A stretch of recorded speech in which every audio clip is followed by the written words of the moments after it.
Hey, I'm Draven. I typically make high gain amp demos here on YouTube, and today I'm going to be showing you kind of my go-to songwriting, riff writing tip. So I've been playing guitar since 2017, which isn't super long, and before starting guitar, I was initially playing drums, so I never worried about notes and stuff like that. I just hit things. And so getting into guitar, there's a lot more things you have to consider. And so for the first year or so playing guitar, I was just kind of writing random things that didn't really make any sense. And so I started doing some research into kind of scales and all that kind of stuff. And it was extremely boring and it didn't really get me anywhere. I couldn't memorize anything or anything like that just because it was didn't really work in my brain. So maybe a year or two into playing guitar, I found this website called the Ethan Hine blog. And so in that blog, they broke down a bunch of scales and broke them into little charts that were easy to kind of comprehend.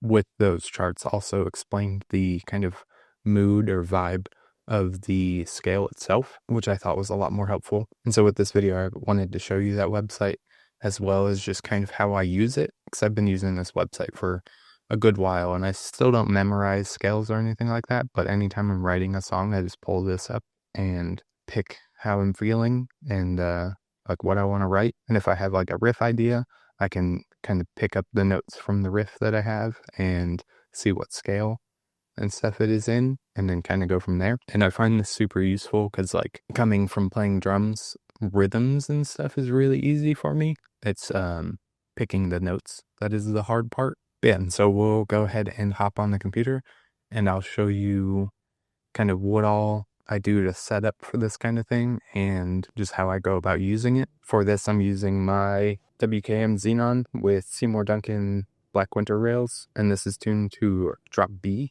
I figured that would be kind of a middle ground, so that way anybody watching can pick up on what I'm saying. If you end up enjoying this video or finding it helpful, make sure to like and subscribe. And as always, I have some affiliate links down in the description where if you want to pick something up, helps me out a ton. All right, so this here is the website. They just put the scales kind of in these really simple to comprehend little charts.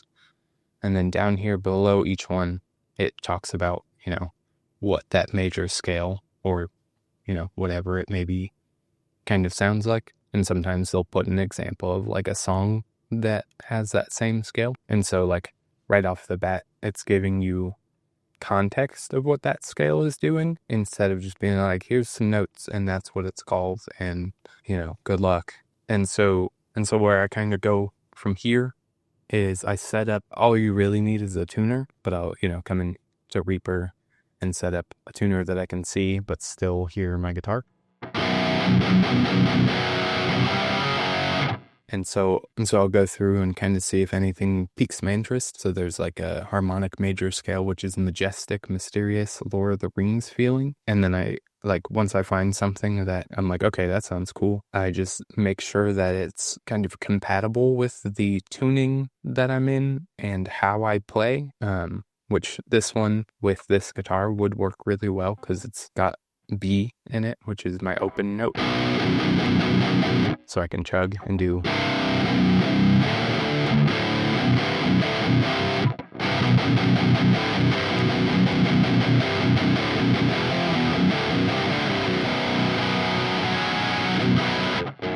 And from there, I already know.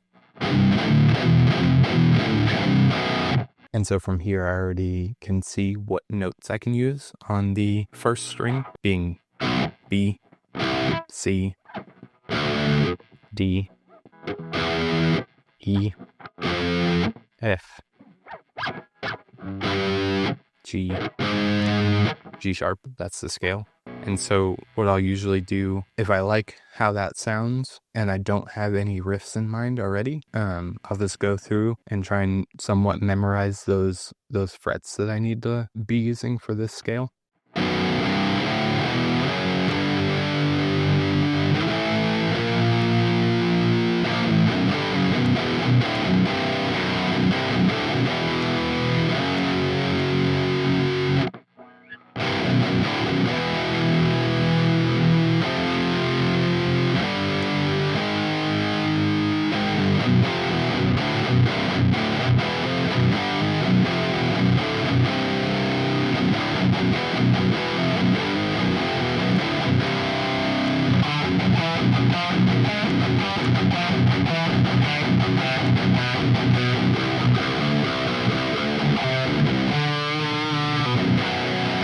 And with knowing that I'm playing in a drop tuning, I know that my first string and my third string are the exact same note, just an octave higher. So any notes that I play on the first string, I can play the same position on the second string. And then how I think of the second string is I know that my open note, B, is the 5th fret on the second string. And then from there, I know that I can play C, D,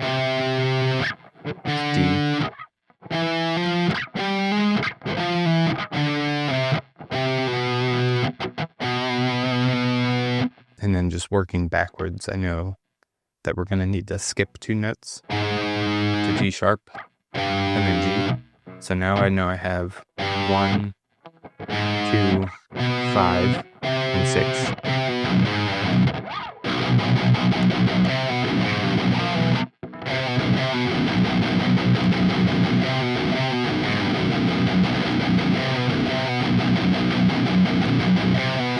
And then if I can remember, we have D and E and F.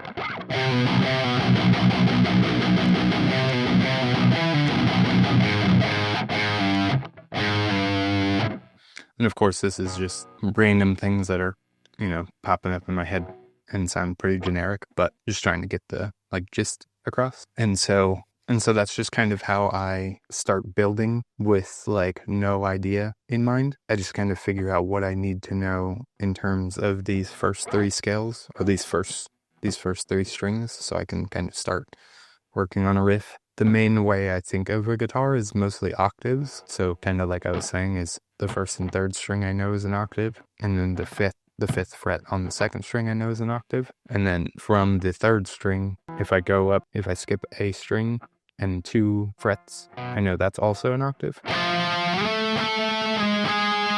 So from there, I already know a bunch of the notes and what would work in the riff.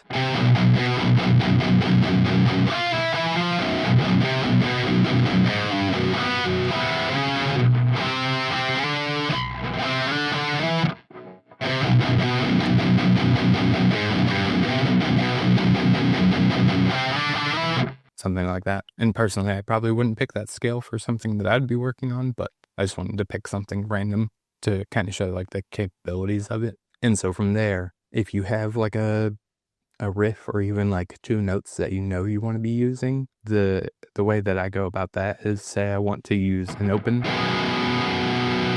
and this chord.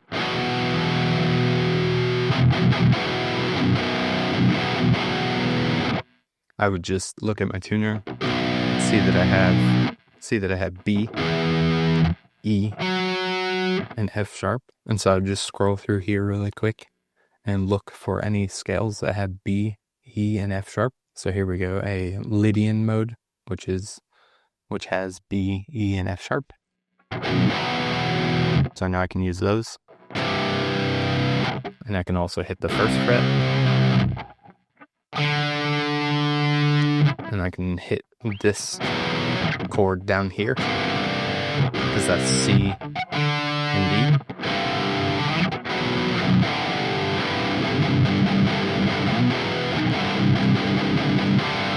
Then we can go from there and see what else we can fit. So we got D and E.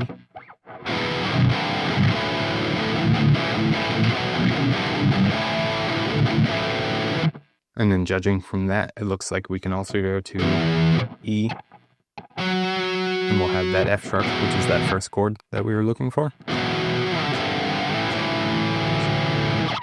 And then from here, I can also see that we can use a G, so I can extend that 1st chord.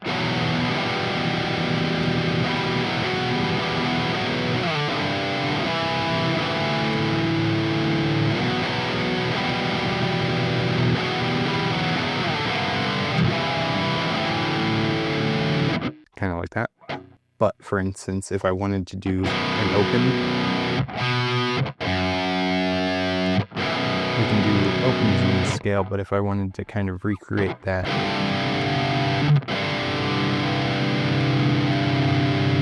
chord, I couldn't with the open note, the C sharp, which isn't in the scale.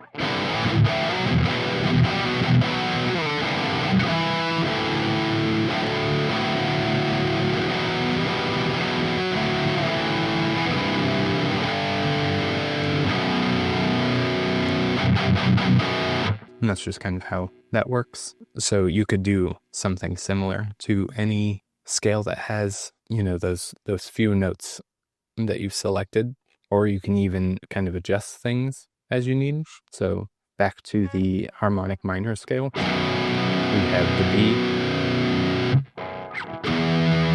B, E, but we don't have F sharp. So inherently in this scale, we would want to be using the G.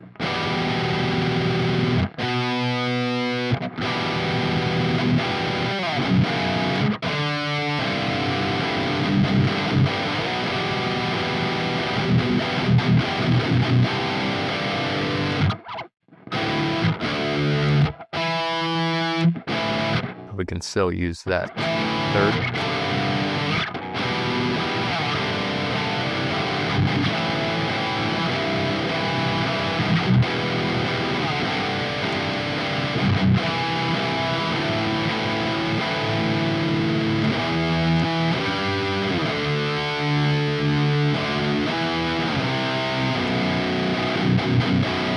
And then obviously those are just chords, but you can, you know, take all those notes and put them into kind of a single note riff kind of thing.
So on the second string, we wouldn't want to use the third note since it's an A.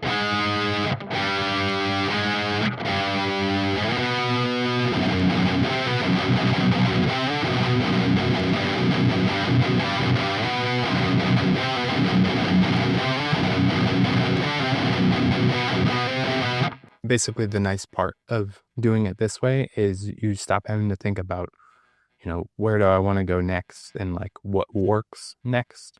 And you can just be like, okay, well, you know, I can't use